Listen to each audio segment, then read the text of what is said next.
बातम्या विस्ताराने पाहूयात। बुलेटिनच्या सुरुवातीला बातमी आहे बीड सरपंच हत्या प्रकरणातली। विधानसभेमध्ये मुख्यमंत्री देवेंद्र फडणवीस यांनी माहिती दिलेली आहे। बीडमध्ये सरपंच संतोष देशमुख यांची हत्या कशी झाली, त्यांच्या हत्येचा घटनाक्रम फडणवीसांनी सभागृहात सांगितला। शिवाय या हत्येप्रकरणी वाल्मिकी कराड दोषी आढळल्यास त्याचा संबंध आपल्या सकट कोणत्याही पक्षाचा असला तरी कारवाई करणारच असं आश्वासन फडणवीसांनी सभागृहात दिलेलं आहे। शिवाय बीड प्रकरणामध्ये एसपींची बदली करण्यात आलेली असून या गुन्ह्यामध्ये सहगुन्हेगार आढळल्यास त्यांच्यावर मोक्का लावू असं सुद्धा फडणवीसांनी सांगितलं। बीड प्रकरणी देवेंद्र फडणवीस यांनी विधानसभेमध्ये आज उत्तर दिलं। संपूर्ण घटनाक्रम सांगितलेला आहे।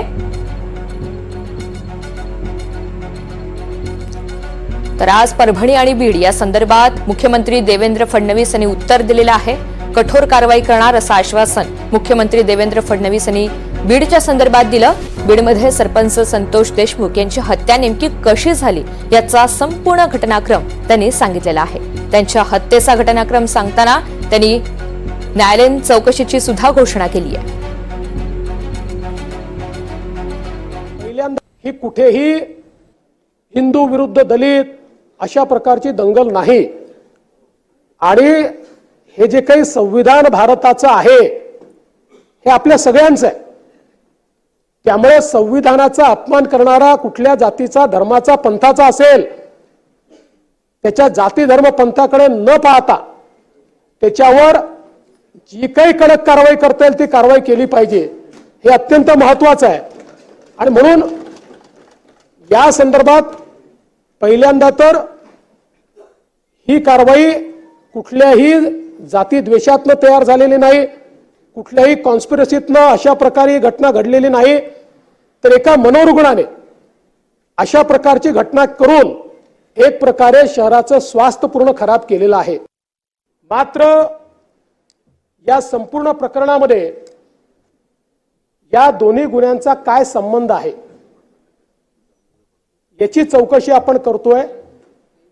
मी या निमित्ताने या सभागृहाला आश्वस्त करू इच्छितो, हा जो काही गुन्हा घडलाय याचा मास्टर माइंड कोणीही असला तरी त्याच्यावर कारवाई केलीच जाईल। आपण वारंवार वाल्मिक कराडचं नाव घेतलं म्हणून नाव घेऊन सांगतो की या गुन्ह्यामध्ये एका गुन्ह्यात तर त्याचा पुरावा दिसतोच आहे, त्याच्यावर कारवाई होणारच आहे।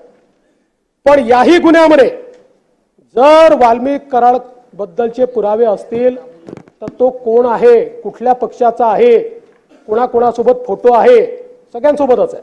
आमच्यासोबत आहे, यांच्यासोबत आहे, पवार साहेबांसोबत आहे, सगळ्यांसोबत आहे। कोणासोबत फोटो आहे याचा विचार न करता कारवाई केली जाईल। कारण मी काल देखील बोललो, ज्या प्रकारे बीड जिल्ह्यामध्ये अराजकाचं राज्य तयार करण्याचा प्रयत्न होतोय आणि विशेषतः काही सदस्यांनी सांगितलं, सुरेश अण्णांनी देखील सांगितलं, कोणावरही 307 लावायच्या, कोणावरही वेगवेगळ्या केसेस लावायच्या। मला असं वाटतं की अतिशय चुकीचं या ठिकाणी घडतं आहे आणि पोलीस प्रशासनाची जबाबदारीच आहे। मी काल देखील डीजींना सांगितलं की याचा दोष हा पोलीस प्रशासनाचा देखील आहे। स्वर्गीय संतोष देशमुख जे आहेत यांच्यासारखा एक युवा सरपंच, खरं म्हणजे मी मगाशी देखील बोललो, कोणाच्या जीवाचं मोल आपण पैशाने करू शकत नाही, तथापि एक छोटीशी मदत म्हणून त्यांच्या परिवाराला 10 लाख रुपयाची मदत ही राज्य सरकारच्या वतीनं करण्यात येईल। आणि या संपूर्ण प्रकरणाची गंभीरता आणि त्यासोबत या ठिकाणी जी प्रकरणं बाहेर येत आहेत या सगळ्या प्रकरणांमध्ये कुठेतरी पोलीस प्रशासनाची कुचराई दिसत असल्यामुळे बीडच्या एसपींना ट्रान्सफर करण्याचा निर्णय हा या ठिकाणी मी घेतलेला आहे। बीड जिल्ह्यामध्ये या ठिकाणी वेगवेगळ्या उद्योगांना त्रास देणारे अशा प्रकारचे जे लोक आहेत, भूमाफिया पण असतील, एक मोहीम हातामध्ये घेऊन या सर्व लोकांवर संघटित गुन्हेगारीच्या अंतर्गत त्या ठिकाणी कारवाई करण्यात येईल आणि हे जे सगळं प्रकरण आहे या प्रकरणामध्ये 2 प्रकारची चौकशी आम्ही करणार आहोत. एक आयजी लेवल अधिकारी यांच्या अंतर्गत एसआयटी तयार केलेली आहे. ती एसआयटी या प्रकरणाची पूर्ण चौकशी करेल आणि दुसरीकडे कारण शेवटी एसआयटी चौकशी करताना गुन्ह्याच्या अनुषंगाने करते, इकोसिस्टीमच्या अनुषंगाने चौकशी झाली पाहिजे म्हणून न्यायालयीन चौकशी देखील या संपूर्ण प्रकरणाची या ठिकाणी केली जाईल. टाइमलाईन आपण साधारणपणे 3 ते 6 महिन्यात पूर्ण करू.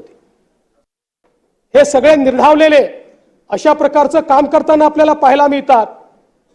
हे यापुढे सहन केलं जाणार नाही. मी या सभागृहाला आश्वस्त करतो, या बीड जिल्ह्यामध्ये अशा प्रकारच्या क्रिमिनल ऍक्टिव्हिटी करणारे जे कोणी असतील यांची पाळंमुळं आम्ही खणून काढू आणि यांच्यावर तर मी सांगितलेलं आहे कारण सगळ्यांवर गुन्हे आहेत त्यामुळे 302 वगैरे सगळं तर लागेलच, पण सोबत यांच्या सोबत काम करणारे जेवढे लोक आहेत वेगवेगळ्या गुन्ह्यांमध्ये हे सगळे एकत्रितपणे मकोकाच्या गुन्ह्याला पात्र होतात. त्यामुळे यांच्यावर मकोका देखील या ठिकाणी लावण्यात येईल.